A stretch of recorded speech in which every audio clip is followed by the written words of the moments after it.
Alright, what's happening, YouTube? This is take number 4. Let's hope this one sticks. Back again, Eric Bauer with a video. Not a collection update this time around. You can probably read the title down below and figure out what the fuck I'm going to talk about here momentarily. 20 albums that got me into death metal. This was a tag that was started by Eli at fuck man, I don't remember your channel name. Dark Hymns of the Cold North, I think. Cold White North? I'm subscribed, I watch your shit. And if you're not subscribed to Eli's channel, do it.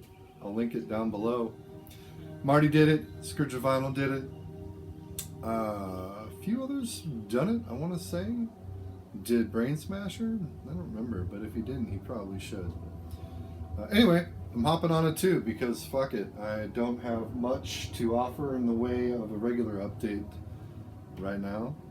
And whatever, I've been kind of thinking about this one for a little bit. Anyway, I kind of looked at this at a few different avenues. Primarily because I got started on my musical journey before I discovered death metal, obviously. I don't think many people enter into their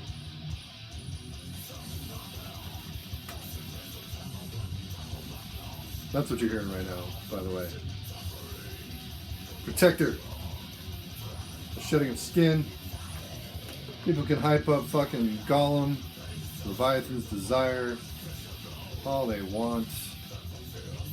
This shit's where it's at.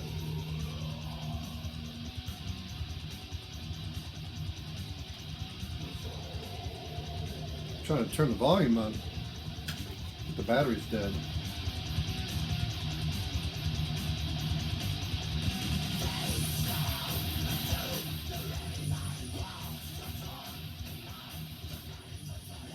Anyway, forgive me. Or don't. Either way. Turn that down a little bit. So anyway, as I was saying, before I got distracted, I'm sorry, it's been a long day. And I say that a lot in my videos, but it's been a really fucking long day. Work. Gathering myself after work. That's how I feel sometimes. Anyway. Not your problem. As I said, I didn't start my musical journey in death metal. Surprise, surprise. And I've talked about this before. My first genre, if you will, was fucking punk rock. Hardcore punk. And when I say hardcore punk, you know, a lot of you kind of automatically switch to thinking about like what I think people today refer to as hardcore, which is that fucking bullshit like Code Orange and yeah, I'd be hard pressed to tell you the name of something else that I thought was currently considered hardcore.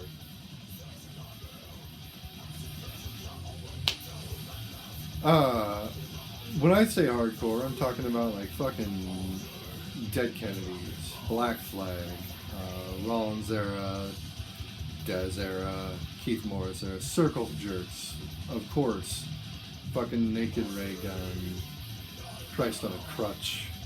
That kind of shit. Anyway, hardcore inevitably led me to Crust. And from Crust is basically where, you know, I really, really got avidly into music. And it's because of that that I was able to eventually branch out into other genres, death metal, black metal, experimental noise, stuff like that. Just everything, basically. Stemmed from that. So, I'm going to kind of focus to start on the albums that are kind of borderline. And then go from there. So, fuck. Without further ado, just jump right into this shit. First album.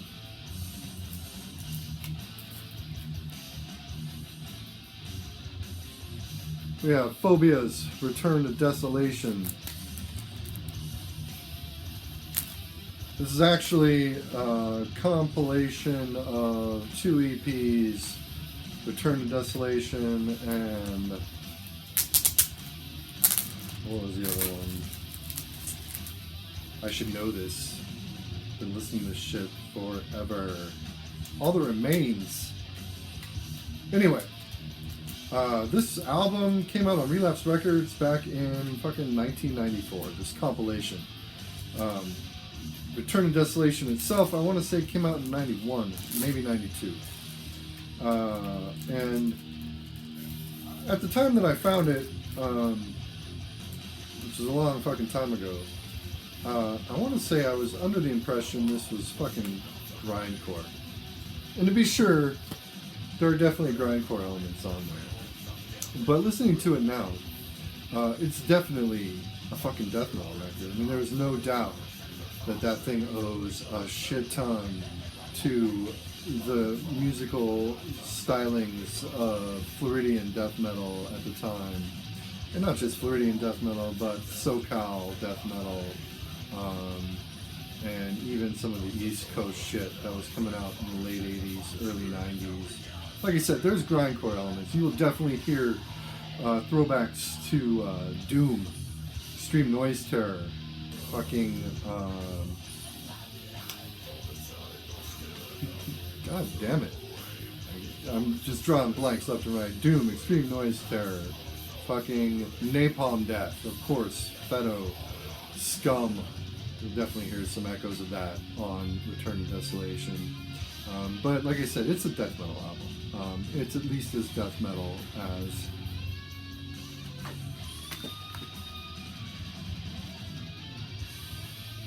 Assa, Anti-Capital. This is actually their Anti-Capital Blind Spot +3 compilation, which is basically everything they had done up to Anti-Capital, excluding, of course, the Misery Index album. And this, again, I wasn't quite sure what to expect with this. I got it at a fucking punk store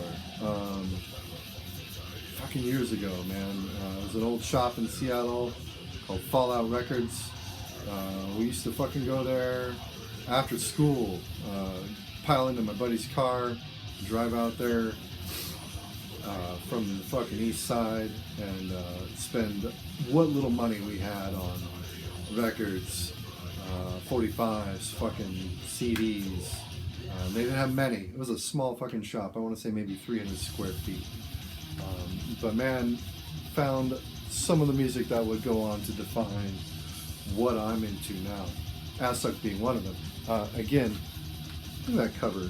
That's what drew me to it initially. And I'd read a little bit about these guys. Of course, consisting of primarily Steve Heritage, I think was probably the best known name in the Assuk lineup. This was, fun fact, the first thing I ever heard that was recorded at Morrisound by Scott Burns. Second thing being this right here, but this isn't on the list. Did you see that? Fucking Arise. Anyway, yeah, that shit fucking just blew my mind at the time that I heard it. That came out in 91, Anti-Capital. Compilation came out in like 92, 93, maybe 94. All these came out kind of right around the same time also, so bear that in mind. And fuck, man, that was just a whole new realm of heaviness for what I was used to at that point in time. You know, Doom, fucking Disrupt, fucking, like I said, Extreme Noise Terror. Those were like the heaviest things that I'd heard before that Assuk album. So then, gonna also talk a little bit about this. Nausea, Crimes Against Humanity. This is a repress on fucking Hammerheart. Originally came out on Wild Rags, and I picked it up for two reasons when I got it back in the day. This, of course, is not the original version that I own. I picked it up because it was on Wild Rags, And I think at the time I was a little bit obsessed with like Nuclear Death for some reason, which to me was just like crazy, really badly produced grind slash punk slash crust. You know, I had no real source of reference at this point in time in my life. We're talking like 92, 93. You know, so the other thing was I mistook it for the New York Nausea. Because again, no point of reference. All we had to go off of at that point in time were zines that fucking were usually like 6 months to a year old by the time they got into our hands. So what was in those might not necessarily have been current by the time we got around to reading them. At any rate, the shit blew my mind. You know, of course, you all know at this point the Nausea was also integral to the development of Terrorizer, hence Morbid Angel. Totally different sound on this, though, than what you're going to get on your fucking World Downfall with Terrorizer. This is slow, chunky, and granted, it does speed up to grindcore speeds. But it's death metal, man. It's raw as fuck, super visceral, and feral and sloppy, punky death metal with, you know, aspects of grind to it, of course. So that's another one. That was 91 that came out. And granted, you know, like, it fell into my hands a little bit late, but after that, Brutal Truth. Extreme conditions demand extreme responses. To this day, probably the best death grind album ever written. Again, it's another album where I was kind of expecting one thing and I got something a little bit different. Like I said, it's death grind, so there are definitely your grindcore elements, but the production is just fucking massive. Not quite that Morrisound production that you would expect off of like Harmony Corruption or that Ass Suck album, Souk, if you will. But this shit is just fucking phenomenal. At this point in time, you know, I had kind of fallen a little bit in love with like Bolt Throwers and Battle There Is No Law. And that was a little bit kind of what I was expecting to get with this. And that, of course, appealed to me as like a Crass fan, a Doom fan, a Discharge fan, fucking Subhumans, Rudimentary Theme, that whole UK anarcho-punk crust shit, Amoebic Axe Grinder, Deviated Instinct. Not the case with that Brutal Truth. It is brutal as fuck, evil, and, you know, socially conscious, socially aware. There was definitely a political message to this project. You got songs like fucking Ill Neglect, Walking Corpse, I fucking love that song so much. Blockhead, Anti-Homophobe, fucking just phenomenal stuff on this thing. Can't recommend it enough. And of course, I'd be remiss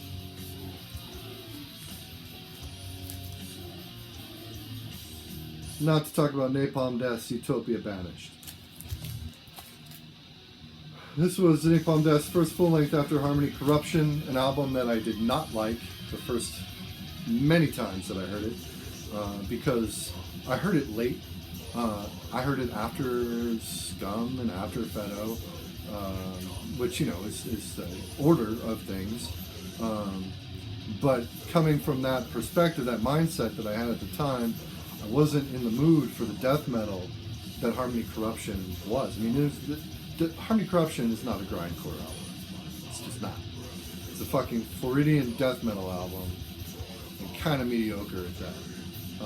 You know, if you take offense to that, I'm sorry, but it's fucking true. Utopia Banished. I purchased this on cassette, I want to say the day that it fucking dropped. 1992. So probably not the day it dropped. I think maybe I got it about a year late, 93 or so. Tape Bought it at a place called Orpheum, Seattle. No longer open. Really great shop though. I bought a ton of stuff there, including like the Grind Crusher comp, fucking a bunch of others. At any rate, this album, it's more grindcore than Harmony Corruption for sure, but it's a death metal album, man.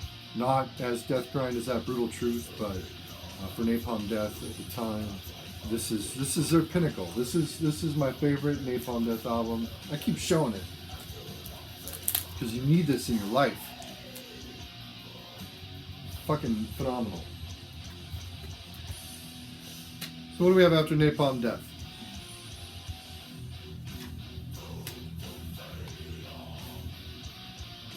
Pungent Stench, Been Caught Buttering.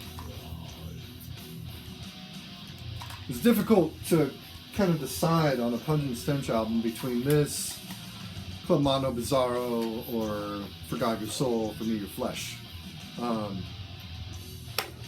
I think Been Caught Buttering just kind of won out because of the imagery at the time. You know, you see a lot of fucking images of like war and fucking stock footage on punk and hardcore and crust LPs, but nothing kind of that like perverse and gross. Musically, you know, it matches the cover art, and it just fucking kind of blew my mind at the time. That came out in '91, but obviously I didn't hear it in '91. I want to say maybe '94, give or take. I love that album, man. I've listened to the shit out of that. Probably one of my most listened to death metal albums of all time. It's punky, it's sloppy, it's heavy as fuck. There's a lot of groove to it, and just some guttural brutality that I think for its time, kind of a fucking trendsetter. There wasn't much that sounded like it back in fucking 1991. Next up, this is another one that was hard to kind of narrow it down to one. Obituary, Slowly We Rot. It was either this or Cause of Death, and I simply went with Slowly We Rot because I've listened to it more. It's not the first Obituary I heard, but it's the first one that I really connected with. Cause of Death would be the first Obituary that I heard. And that was because there was a local band in the Seattle area called fucking Crisis Rebirth. And a lot of people compared Crisis Rebirth to like a hardcore Obituary. So I sought it out. And I could hear the similarities on Cause of Death. I also picked up Incomplete probably around the same time. And then that Slowly We Rot fell into my hands. And it was just over. I mean, as far as I'm concerned, those three albums are fantastic. Incomplete has a few flaws. Cause of Death, you know, pretty much as close to a perfect death metal album as you can get. Same with Slowly We Rot. Absolutely essential. And one that blew my mind. Next,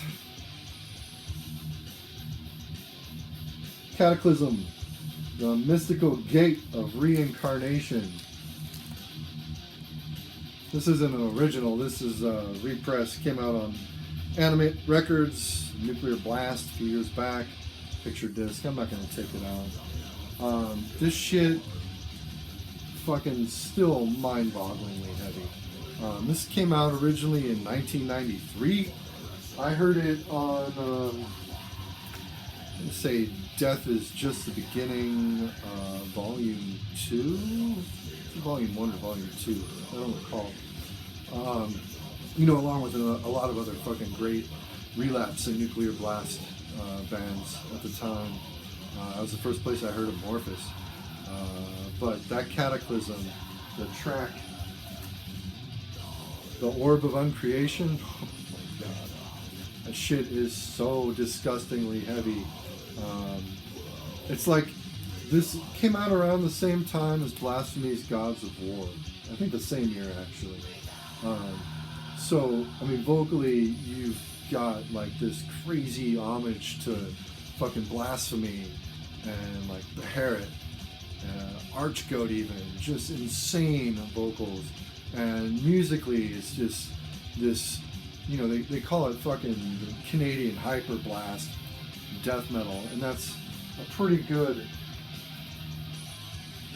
I guess, reference to what you're going to get musically on that album. It's just an insane whirlwind of technical death metal. It doesn't get much better than that. I kind of fell off the fucking Cataclysm train after the Sorcery album. It's also fucking great.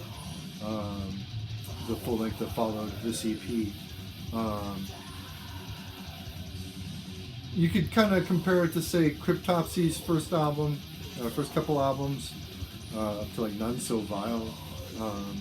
But whereas I don't think None So Vile has really aged all that well, that Cataclysm fucking just plays as awesome now as it did back then. So next thing,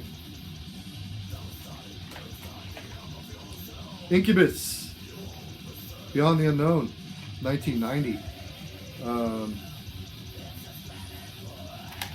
I got the fucking picture disc. I'm gonna show you the tape because it's fucking cool.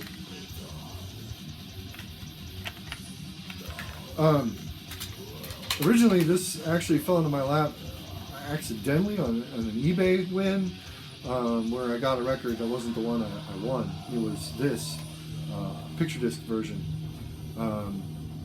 And fuck, man, this shit just fucking blew me away. Just crazy, kind of technical, like death thrash. Basically, it's just like in the vein of like Sinister, fucking Morgoth, early Morgoth, or you can compare it to like the first few Thanatos albums. Vader, another decent point of reference. These guys from South America originally. Their first album, Serpent Obscene, was a lot like fucking Sepultura's Arise.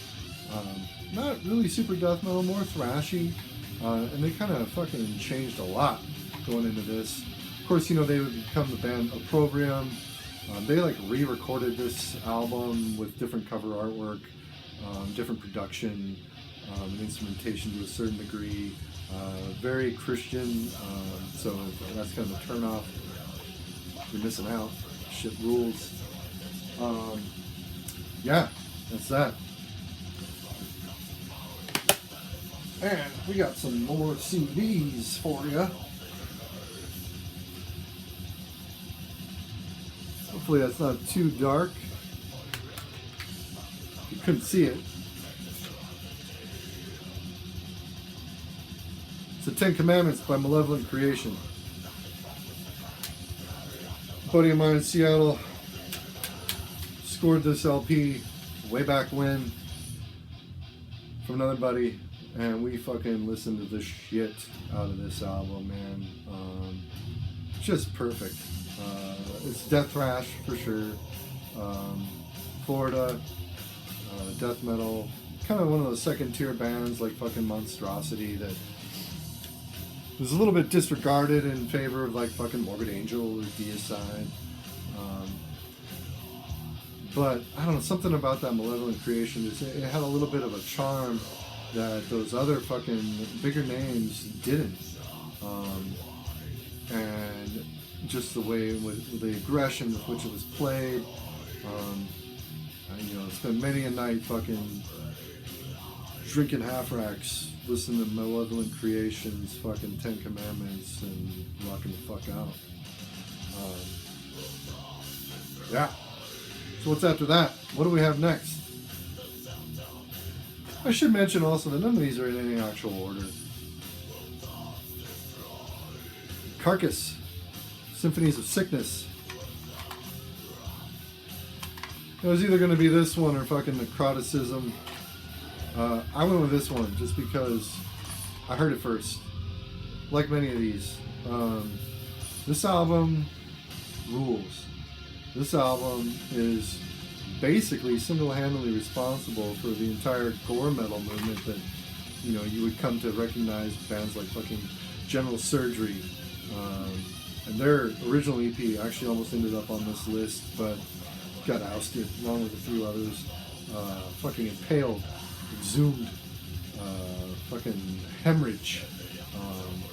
This Groom rules. One of the best odes to this fucking Carcass album that you'll ever hear. This album fucking is phenomenal. You know, I heard that back in my fucking crust punk days, and even then, just the sloppiness, the fucking shit production, the rawness of the album was so appealing when compared to like the bands with the bigger productions. And like I said at the time, you know, I've already listed fucking like Morbid Angel, Deicide. I'll go ahead and say fucking Entombed, Dismember. You know, I love all that shit now. But at the time, the grit that is on this is what just ultimately appealed to me, and that I fell in love with. Just fantastic.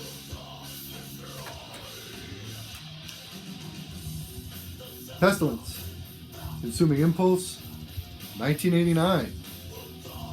Fucking death thrash perfection right here. This album fucking smokes. Every track on here is fucking headbangable. The Martin Van Drunen vocals, amazing. The instrumentation, fucking phenomenal. In my opinion, the only other Pestilence album that comes even remotely close to touching Consuming Impulse is Malleus Maleficarum, the debut, which I love dearly as well. But Consuming Impulse, I heard first. I was obsessed with anything Van Drunen related back in the 90s. Pestilence, fucking Asphyx, which we'll get to. At any rate, next up we have fucking Nocturnus with The Key. Real dark, so I apologize for that. I love the fucking tape layout of this though.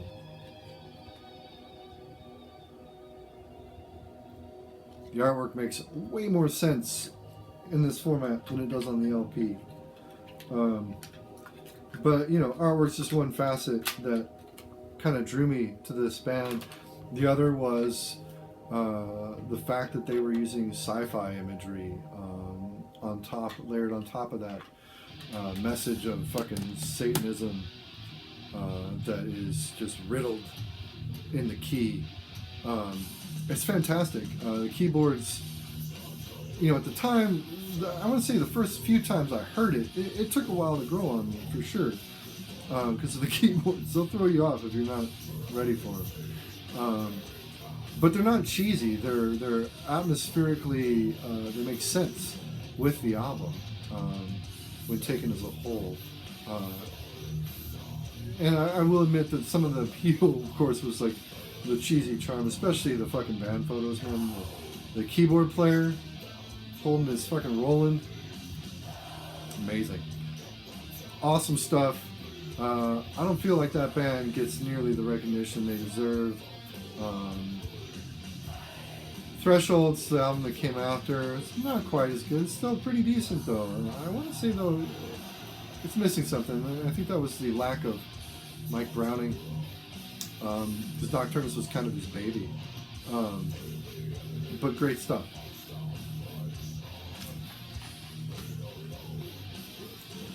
Morgoth. This is fucking Resurrection Absurd, The Eternal Fall compilation. This EP came out, or this compilation actually came out in 91, Century Media. The albums themselves, of course, came out before that. I don't know why I'm like getting this out to show you. I haven't shown you really anything yet, but this shit fucking rules. It's fucking early Pestilence worship. So if you go into it kind of expecting that, it's a pretty good point of reference for what you're going to get. It also kind of, I want to say, set the bar for what German death metal was going to sound like after the fact. Which is funny when you compare that with like a band like fucking Fleshcrawl. But yeah, those first two Morgoth EPs, perfect, but I'm one of those few that loves the follow-ups. Odium, fucking, I can't think of the other one. But basically the first three, first two Morgoth full-length, proper full-lengths, and then those two EPs. You can't go wrong. This is another one. Old buddy. His name was Jason. He's watching. Horns up, brother. He used to push that shit on me fanatically. And I have this kind of mentality where I will kind of resist music that's fervently pushed on me. But, you know, when he's fucking right, he's right. That album smokes. Unquestionably. So, next thing I've got to show.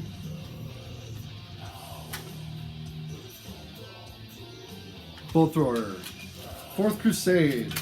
I already mentioned In Battle There Is No Law. But I think at the time, I didn't really consider In Battle There Is No Law a death metal album. When I bought it, you know, I went at it from the perspective of fucking listening to Crust. This is unquestionably a death metal album. And this is probably one of the best death metal albums ever written, in my opinion. I don't think Bolt Thrower gets much better than fucking For Victory, but this is close. Realm of Chaos and Battle There Is No Law, I absolutely love for their rawness. But fucking Fourth Crusade, For Victory, where it's at. I was obsessed with that fucking album right around 96. I would listen to it fucking daily, for sure. Still can't get enough of it.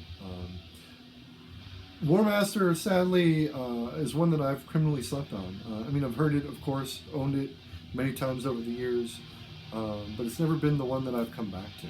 So I'm gonna check it out again and see what happens. See if I change my mind. And the next thing I'm gonna go ahead and show. Incantation, Mortal Throne of Nazarene. This is the Hell's Headbangers repress, not the original. When I bought the original, it was on cassette, Relapse Records. Probably actually not too long after it came out, which was 1994, 95, 96. I was already kind of getting into death metal when I found it. And, you know, I don't want to be one of those people that's like, I fucking heard Armored Golgotha when it came out. I'm not that true. But fucking that album blew me away, man. I had never heard anything that fucking filthy or cavernous, just fucking evil, maybe ever, honestly, at that point. As far as death metal goes. And I'd heard some black metal at this point in time. But that fucking Incantation, man,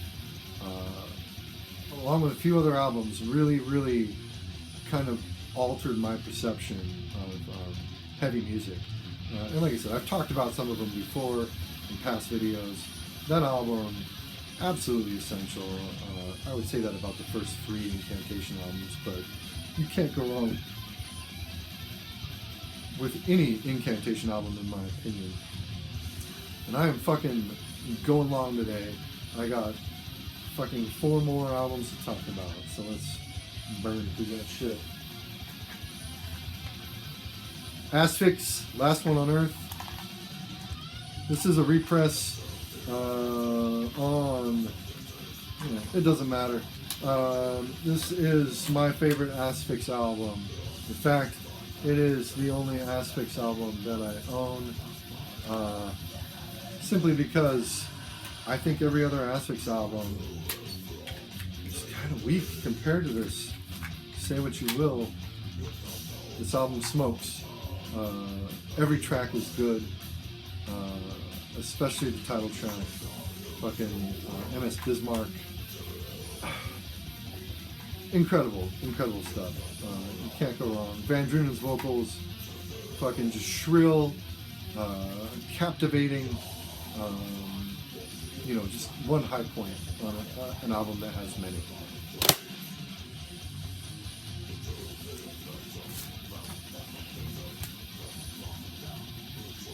Order from Chaos. This is Stillbirth Machine.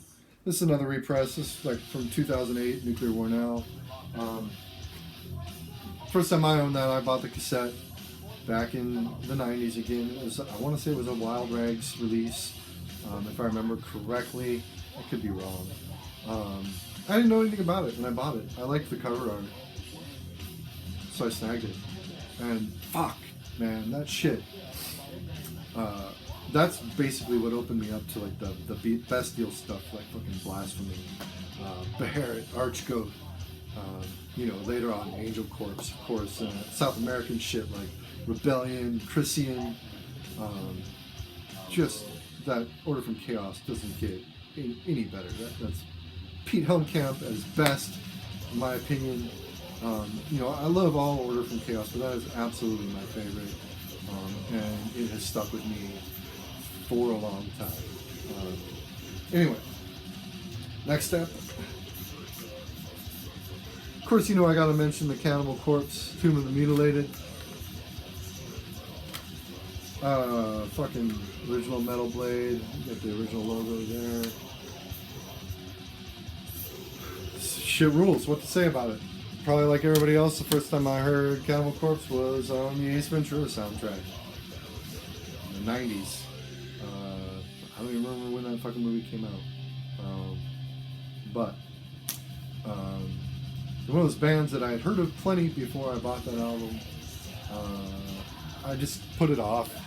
And you know, I'd been into death metal at this point by the time this kind of came around, but once I fucking dove into this album, you know, I want to say I picked up the LP on a trip to Portland. We went to one of the record shops out there, and I snagged it because at that point in time there weren't a lot of stores out in Seattle catering to this type of fucking music. The fucking Hammer Smash Face, fucking Split Wide Open, Cryptic Stench, Entrails. You know the rest. Shit fucking rules. Absolutely mandatory. Which brings me to the end. And this list could have gone on for fucking ever, but I'm almost at 40 minutes, so I'm gonna fucking put a bullet in this thing and end on a high note. Suffocations, Breeding the Spawn. For many people, they will say this is a weak album compared to Effigy of the Forgotten or even Pierced from Within, which was the follow-up. Simply because the production on this wasn't quite up to the standards of Effigy of the Forgotten. This was the first fucking Suffocation album I ever heard. I actually got this when joining the old fucking BMG music club back in the day. You get 12 cassettes for a penny. You just gotta join their stupid club and buy one tape a month for like 12 months after that. Yeah, I did that shit. I did that with all of the cassette clubs back in the day. BMG, Columbia House. Anyway, point of the story, I snagged that Suffocation, and I listened to the fuck out of that thing. I'd never heard anything quite that brutal, ever. Even amongst some of the death metal that I was familiar with already at the time. And that was 1993 that album came out. It fucking blew my mind. It's no wonder Suffocation basically single-handedly fucking spawned the brutal death metal genre. Just still a term that I think sounds stupid, but it's just me. Anyway, that's all I've got. That's all I've got to show.